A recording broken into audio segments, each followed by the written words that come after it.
It happened on a Saturday afternoon. The kind of day that should have been warm and forgettable. Balloons bobbing gently in the breeze. Cupcakes with sparkles. Shrieks of sugar-fueled kids echoing through a neatly manicured backyard. My sister Vanessa's backyard, to be exact, her perfect little slice of curated suburbia in Savannah, Georgia. The invitation said celebration. I should have known better. Vanessa threw birthday parties like she was hosting the Met Gala for toddlers. Custom decorations, color-coded table spreads, an actual bounce house shaped like a castle. But for all the effort and expense, there was always something chilling beneath the surface. Something that told you this wasn't about the kids. It was about control, applause, superiority. Still, I brought Lily, my daughter, 7 years old and softer than clouds. She had spent the entire morning choosing her sparkly galaxy headband, the one she said made her feel like a floating star. She had practiced saying happy birthday in the mirror, twice, and even made handmade cards for each cousin, covered in tiny, uneven stars. I told her she didn't have to go. She insisted. She was braver than me. We arrived right on time. Vanessa kissed us on the cheek, too quickly to mean it. Her voice was sugar, but her eyes were cold. My mother was already there, standing near the drink station, nursing a mimosa and pretending not to notice us. My father gave a single nod before returning to carving a watermelon like he was performing surgery. That was our welcome. So we did what we always did, found a quiet spot near the snack table, and kept to ourselves. Lily clung to my arm at first, then slowly inched toward the other kids. She offered her cards shyly, smile trembling but hopeful. I watched her face like a storm tracker, waiting for signs of collapse, but she was holding steady. I even caught her laughing once, chasing a bubble wand trail. And then came the gift bags. Vanessa gathered the children with theatrical flair. Each bag was personalized, glitter names, bows, little charms that matched each child's interests. She handed them out like medals of honor. The other parents clapped and cooed. Then she handed Lily a plain, white paper bag. No glitter, no bow, no name, just a crooked yellow sticky note slapped on the front. 5 words. Try harder next year. Smiley face. Lily blinked. She read it again, as if maybe she'd misread. As if maybe there was a punchline coming that would make it funny. Her small hand reached into the bag. A broken crayon, a used eraser, a single peppermint unwrapped and slightly sticky. That was it. I felt the breath freeze in my chest. Lily's hand found mine under the table. Her fingers were shaking. Then came the laughter. Vanessa went first. That high, shrill laugh she does when she's daring someone to challenge her. She's been acting out lately, she said, loud enough for everyone to hear. Interrupting, whining, talking back. This is just a little wake-up call. Right, Lily? My mother chuckled. Honestly, it's good for her. Hannah, you baby her too much. Even my father grunted a low, uncomfortable sound that I think was supposed to be a laugh. And the other kids? They laughed too, because kids do that. They follow the adults. Lily tried to smile. That tight, thin smile children do when they're trying not to cry. My husband, Noah, was beside her in an instant. He crouched down, took the bag from her hand gently and said, "You don't need this, sweetheart. Let's go get some real cake." And we left. No scene, no shouting, just silence. We walked out of that perfect little party like we were walking out of a burning building. No one stopped us. No one called after us. Not even Vanessa. Lily didn't say much on the way home. She sat in the back seat, staring out the window, still clutching that crumpled birthday card like it could make sense of what just happened. Her sparkly headband had slipped sideways, half covering one eye. She didn't fix it. She just sat there, silent. I kept checking the rearview mirror, hoping she'd look up, give me some sign, anything. But she was somewhere else entirely. Somewhere quieter, somewhere colder. At home. She curled up on the couch under the soft throw blanket Noah gave her last Christmas, the one with the words, "You are safe. You are strong. You are loved," stitched in blue across the edge. She didn't take off her shoes. She didn't touch the snacks I brought out. She just held the card to her chest and asked, almost whispering, "Was it because I didn't say thank you fast enough?" That's when something cracked inside me. Not loudly, not all at once, just this small, almost imperceptible fracture. "No, sweetheart," I said, kneeling beside her. "It was because some people forget how to be kind."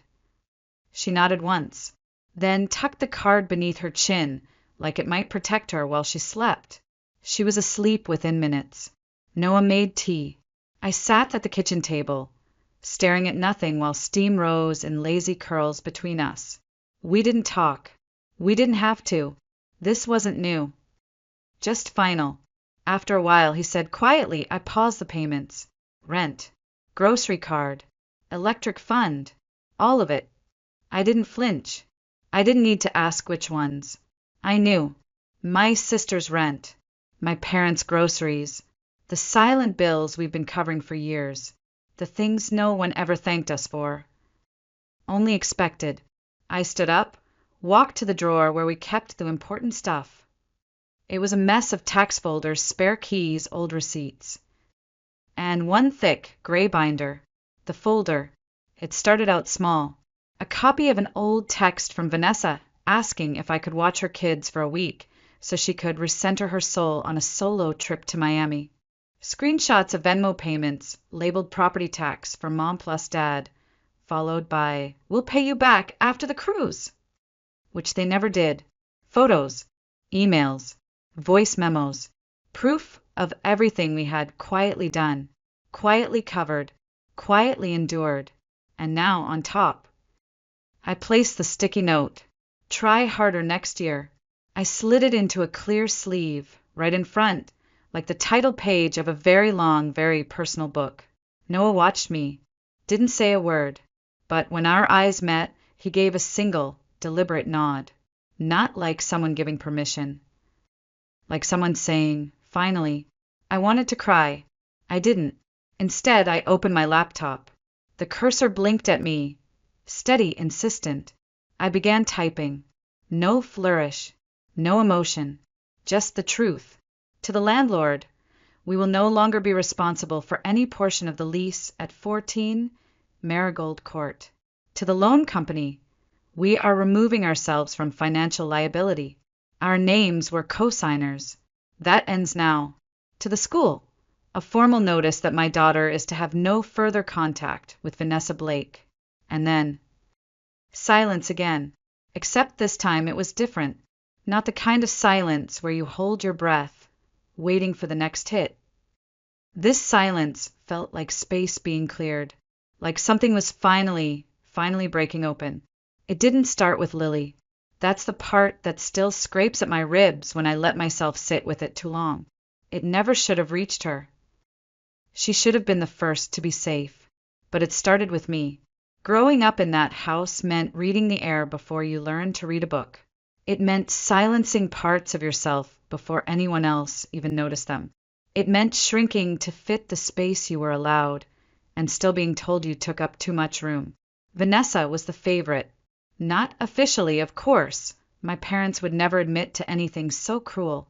But favoritism doesn't need words.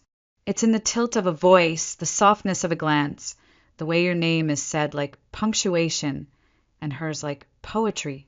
When I got B+ in math after months of struggling, my dad said, "Your sister never got less than an A." When I landed the lead in our school play, they didn't come. Vanessa had volleyball practice, not a tournament, just practice. One year, we had a joint birthday party, even though our birthdays were nearly 2 months apart.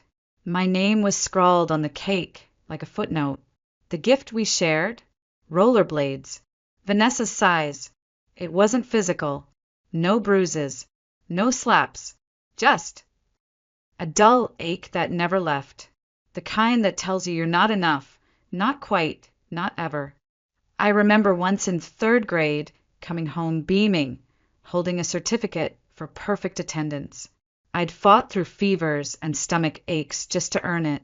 My mom glanced at it and said, "Vanessa got Student of the Month, you know. That's more impressive." When I was 15, I came home crying. A teacher accused me of cheating. I hadn't. I was devastated. My mother's response? "Well, you do keep to yourself a lot. Maybe you look suspicious. Try to smile more next time." At 17, I finally gathered enough courage to tell her I thought I might be depressed. I expected concern, maybe even a hug. She rolled her eyes. "That's the new thing now, isn't it? Everyone thinks they're depressed. You're just bored. Get a hobby." Vanessa laughed, said I was being dramatic, then borrowed my phone charger and never gave it back. By the time I left for college, I was numb. I didn't expect them to show up on move-in day. They didn't. A week later, I got a card in the mail. $25. And a sticky note. "Don't blow it." So I didn't. I got through college, found therapy, learned the language of trauma, emotional neglect, scapegoating, passive-aggressive control. I learned how to unlearn it. And when I met Noah, I still apologized for crying during movies. He didn't tease. He just handed me a tissue and said, "That part hit hard, huh?" He was the first person who ever asked what I wanted for my birthday and actually listened. Not guessed, not assumed, listened. When I told him about my family, I tried to make it sound quirky, harmless, dysfunctional in a "don't we all have problems" kind of way. He didn't push, but the first time he met them, I remember he squeezed my hand under the table. Later that night, after we left, he said, "You weren't exaggerating." And still, when Lily was born, I let them back in. I told myself she deserved cousins, holidays, grandparents who'd dote on her. I told myself the past was the past.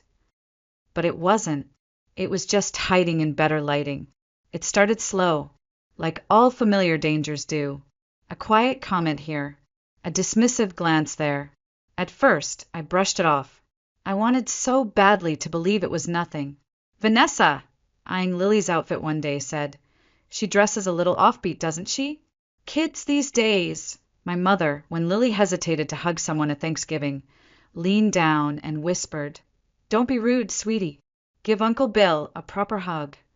And my father, when Lily cried at the loud pop of a balloon during a family picnic, chuckled and said, "She'd better toughen up if she wants to survive in this family." I tried to explain. I told them about Lily's sensory sensitivities, how certain sounds overwhelmed her, how too much pressure could make her shut down. I told them she didn't need fixing. She needed understanding. They rolled their eyes. "You're overreacting," my mom said. "She's fine," Vanessa smirked. "She's just like you," my father muttered, not kindly. And when I stood up for Lily, they turned it on me. "She just wants to feel important," I heard my mother say to Vanessa, not realizing I was standing behind the hallway door. Let her have this, as if protecting my daughter was a performance, as if it was just a phase I needed to burn out of my system. I swallowed it, again and again. I let it go more times than I can count, because some part of me still believed they might come around. That maybe if I modeled patience, compassion, they'd mirror it back. That maybe they'd finally see Lily, not as a reflection of me, not as a problem to correct, but as her own luminous, beautiful self. But they didn't see her. They saw what they wanted to see. A child too soft, too emotional, too much. And slowly, they started trying to shape her. My mother began insisting Lily say, "Yes, ma'am," even when she didn't understand the request. Vanessa teased her for using baby words when she asked for quiet space. My father bought her a football for Christmas and said, "Time to grow a spine." Lily stopped wearing her sparkly headbands to family events. She started asking me, "Do I have to go this time?" She began apologizing for crying, for feeling, for being. I kept telling her she didn't have to be anyone but herself. that she was brave and kind and whole exactly as she was. But I saw it happening. That quiet shrinking. That silent calculation in her eyes when someone new walked into the room. That small pause before speaking, like she was checking for danger. And then came that party. That bag. That note. I think I knew, somewhere deep in my bones, that they would eventually try to break her the way they broke me. Maybe I just didn't expect them to do it, so publicly, so proudly, with laughter. They didn't just cross a line that day. They set it on fire. And something inside me, something that had been quiet for too long, finally stood up. Not just for Lily, but for the girl I used to be. The one who kept waiting for someone to come and tell her she was enough. No one ever came for that girl.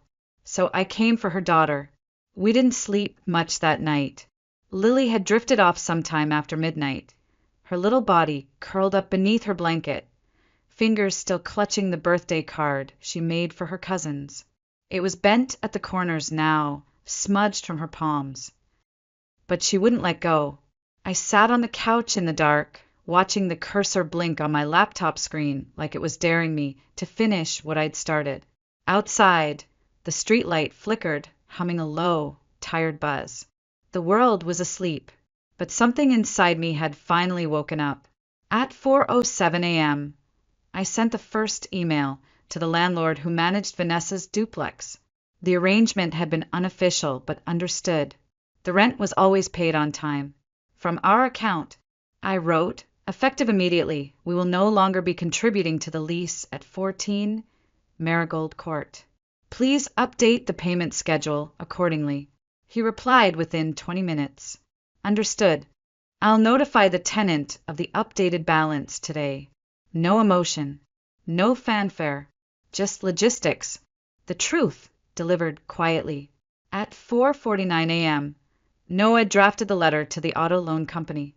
It was our credit that had co-signed the car, our money that had covered the down payment. The same car Vanessa had defaulted on, twice before we stepped in. She always promised to get caught up next month. This time we weren't stepping in. We were stepping out. By 6:02 a.m., the printer was humming. Pages fed out one by one. Screenshots of texts, emails, group messages. The one where Vanessa called Lily fragile. The one where she wrote, she's going to be just like her mom. Oversensitive and exhausting. And then there was the voice memo. Christmas, 2 years ago. My husband had been recording a sweet family moment. He caught my mother, not realizing she was in range of the mic, leaning in and saying to Vanessa, "Don't bother getting her anything nice. She never appreciates it anyway." They were talking about me. By 7 a.m., everything was printed, labeled, and placed into a thick folder. I bound it with a crimson ribbon I found in the junk drawer. It was from one of Vanessa's old party supply kits. I didn't plan that part. It just felt right. At 7:30, we got in the car. The streets were still quiet, the sun barely rising over the Spanish moss that hung heavy from the trees. Savannah has that kind of beauty, soft and heavy, like an old secret. We pulled up to Vanessa's house. No words, just action. Noah walked up the steps. He placed the folder gently on the doormat, rang the bell once, and walked away. We were halfway down the street when we heard it. A scream. Not the kind of scream that calls for help. This was something deeper. Something unhinged. Like rage finally uncorked. Like shame finally touched daylight. Vanessa. She burst out the front door, barefoot, still in her robe, clutching the folder like it might burn through her skin. Her face was blotched with fury. Her mouth moved too fast for her thoughts to catch up. The neighbor came out in his slippers, squinting in confusion. He called the police. When the officers arrived, Vanessa was pacing the lawn like a storm. She shoved the folder at them and cried, "This is harassment! My crazy sister's trying to destroy my life." They flipped through the pages, calmly, quietly. One of them looked up and said, "Ma'am, this appears to be a civil matter. Nothing illegal here. Just truth. Just consequences." By noon, my phone had exploded. 38 messages from Vanessa. The first few were all caps. What the hell is wrong with you? You think this is funny? Then came the guilt. We're family. You can't do this to us. Then the begging. Please, you can't just stop paying because of a joke. Then the threats. If you don't take this back, you'll regret it. My mother called 4 times that day. She left one voicemail on the third try. Her voice was tight, controlled, the kind of tone she used when she wanted to sound calm, but couldn't hide the splinter underneath. You've taken this too far.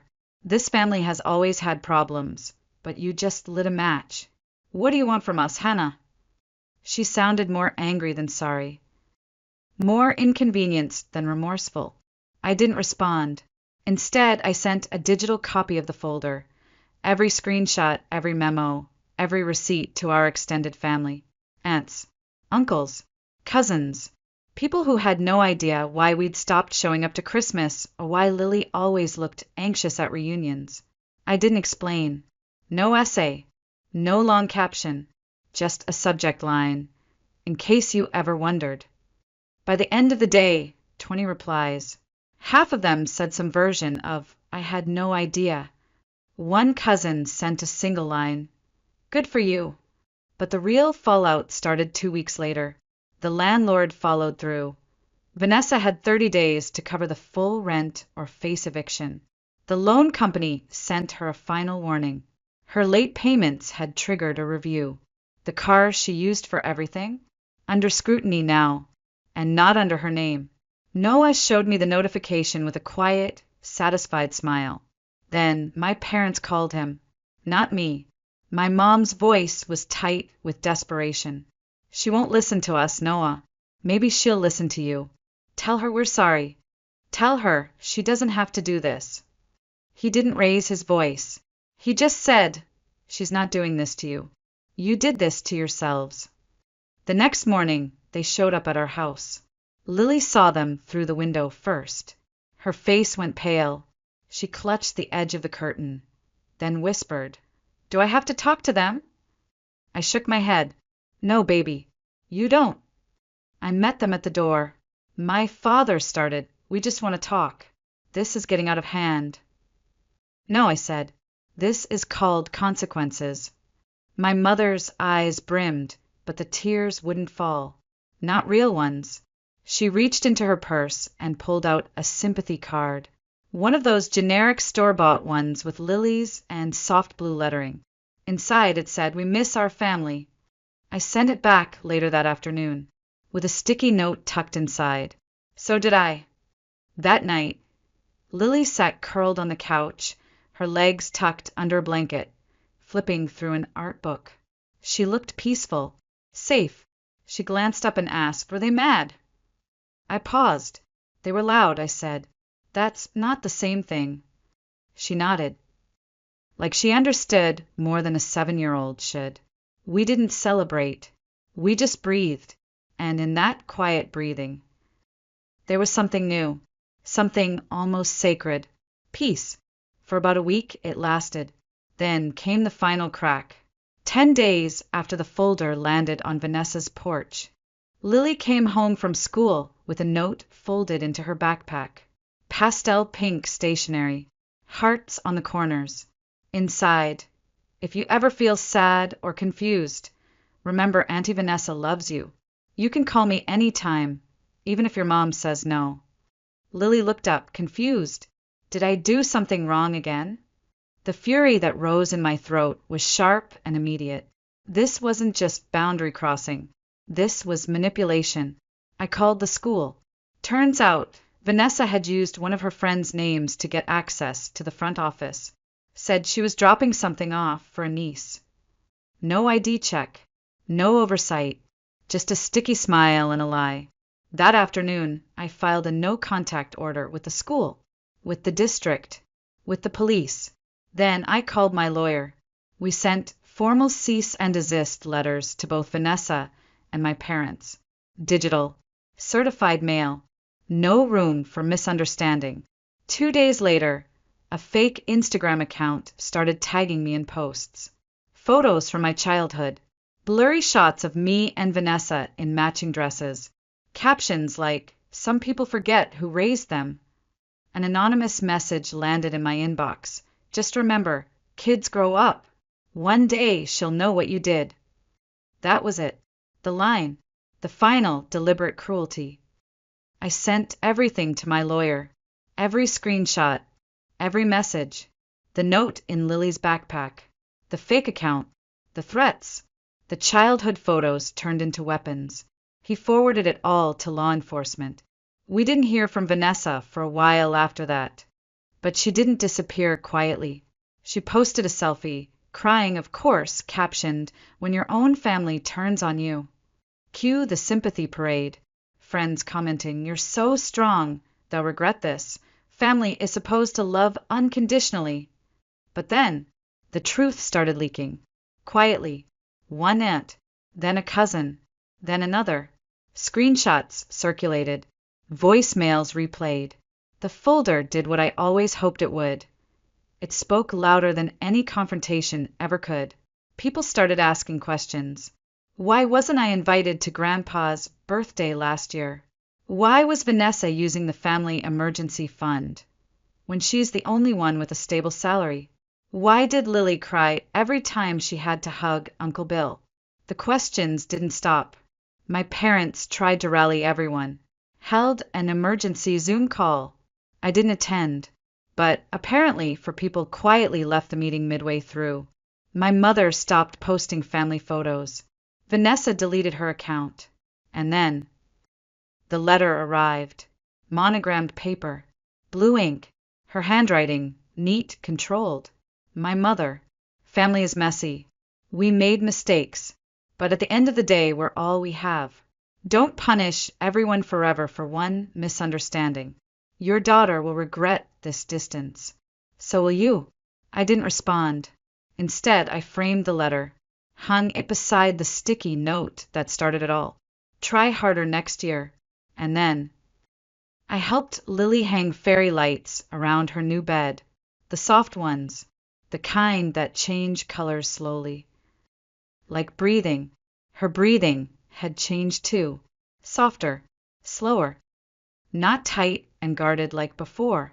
She made 2 new friends, girls from her art class.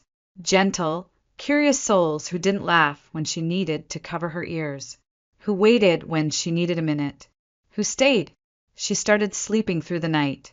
One morning, she climbed into my lap and whispered, "My heart doesn't feel like it's buzzing anymore." I held her so tightly she squeaked. And then one last thing happened. At the end of the school year, her class hosted Family Day. Each student could invite one adult to sit with them, eat cookies, and admire their art. She chose me. Of course she did.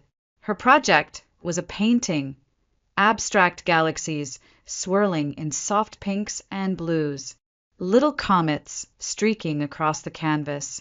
And in the corner, in black paint, she had written, "Safe is better than big." On the way home, I asked if she wanted to stop for ice cream. She nodded, then paused. "Mom." "Yeah, baby. You did the right thing, even if they call you mean, even if they never talk to us again. You did the right thing." I blinked hard against the lump in my throat. "Thanks, sweetheart. That means everything." She leaned back in her seat, legs swinging, smiling. Later that night, just before bed, I checked my email one last time. There it was. From Vanessa. No subject line.